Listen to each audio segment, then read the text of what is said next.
Hello mga idol! For today's video, ating pag-uusapan paano ko nga ba na-claim ang aking ePhil ID. After ko nga mag-register sa PhilSys, ilang araw lang nakuha ko na ang aking ePhil ID. Paano? Using my transaction reference number or TRN, pumunta lang ako sa link na ito.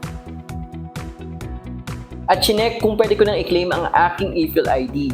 After setting an appointment, nakuha ko ng ePhil ID ko sa same registration center kung saan ako nagparehistro. By the way mga idol, ang ePhil ID ay nakaprint lang sa papel na maaari mong gupitin at ipalaminate. Ganun ko lang kabilis na claim ang aking ePhil ID at ngayong may ePhil ID na ako, maaari ko itong magamit sa aking mga private transactions. Laging tandaan mga idol na ang ePhil ID ay may same functionality and validity katulad ng sa PhilID.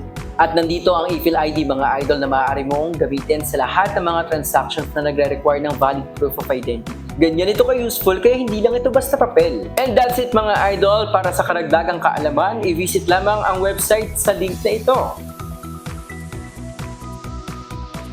O ang Facebook page ng PhilSys sa link na ito. See you on my next video!